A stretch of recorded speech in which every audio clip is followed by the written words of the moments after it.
Good morning, my social media family. Welcome to my desk. This is Kim, Wylde Women Studios. There's more than one of us, so it's women, not woman. Wylde Womyn Studios, and I am just popping on today to talk about a little bit about something I'm kind of getting pretty passionate about. This is a Magpie deck, is what it's called, or a Chaos deck. Or there's actually a commercial one that's called Wylde Tarot deck.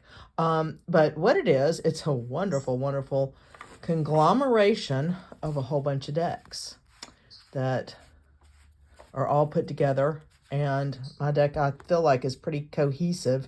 I've worked on it for several weeks now. Some of the cards had to be trimmed and cut to size. And it's an interesting deck because, like I said, it's made up of a whole bunch of different decks. So there's a little irregularity to it, but it shuffles surprisingly well. And the readings are just really, really dynamic. This is my large set here, and it's comprised of 2 full decks and then some bonus cards. And over here, I've also got a smaller, what is termed a pocket size deck that is comprised of many more decks. I think this one probably has about 400 cards in it, all different kinds, just like the other. So you get pretty dynamic readings with them. There's different representations. The wheelchair for the chariot is kind of interesting. There's Alice and the Cheshire Cat. We have some from the Lightseers Tarot. This was a dog tarot. Abu, I think it was. Anyhow, White Newman. Luna Lopin, I think is what that deck was. The Doggo deck was one of my favorites, so it's just adorable. And this deck has some of the same cards as my larger deck that is not pocket sized, but a totally different flavor for it. And so I'm working with these now. You get really dynamic readings because there's multiples of just every card in the deck. This is 2 whole full sets with some bonus cards, and this is even more than that. This has some cards that I just haven't been able to acquire for the larger deck yet in the full size, but I really like them a lot. Like I said, the dog cards are great, the bunny cards are great, and I've also got in this one I've got Shadowscape cards that are just really adorable. I love this card so much, like the Ten of Swords. That's really cute.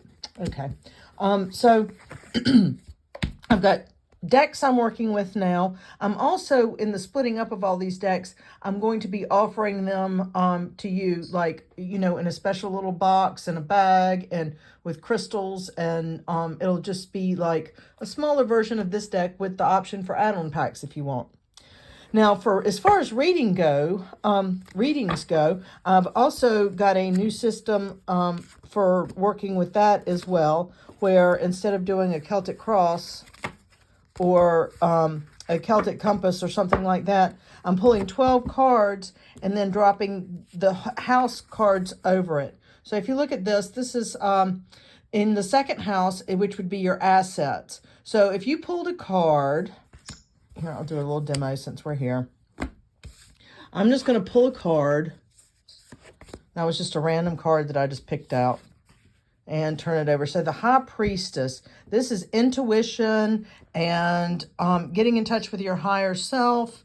And she's like the keeper of the gates. This is based on Rider-Waite, but is not like the typical Rider-Waite card, but that's the way it's read. But in this case, we would apply that. Notice the number 2.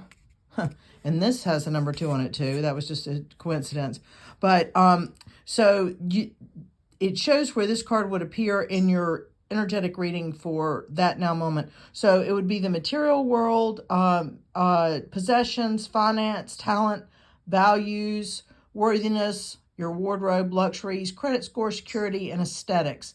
And So for that, you'd want to just be a little bit more self-aware with that particular card coming up in there. And like I said, I've got them for all the houses. So we do a 12-card spread, and then we drop these on top so you know exactly where the tarot cards or the oracle cards, we could do it either way, are going to affect and show up in your day-to-day life, where to look for them. So this is a really cool, and I think it adds to the reading greatly. I tried it for the first time with my favorite guinea pig last night or yesterday, and it worked really, really well. The reading was dynamic. It had 12 cards. You didn't need additional qualifiers because you knew exactly what house it was showing up in. So that's your house of intimacy. And also the key words here, it trigger an understanding in the person that is being read for, sometimes that a way just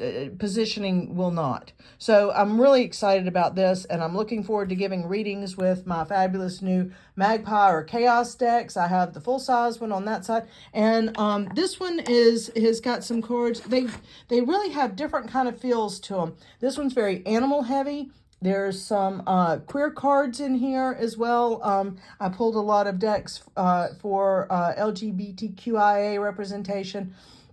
Very animal heavy because I like them. And then the basis of the deck is one of my favorite decks, which is Lightseer's Tarot.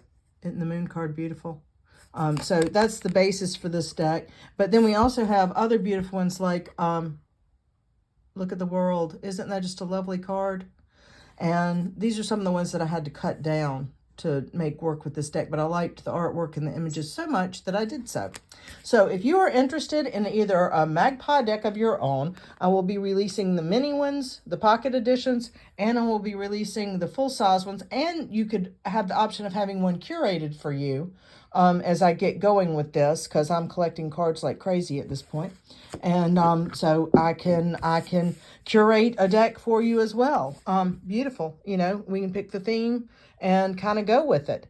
So if you want that, contact me, Wylde Womyn, Kim at Wylde Womyn, WYLDEWOMYN.com, and we can hook you up with a deck or a reading. And yeah, so happy Friday. Thanks for stopping by.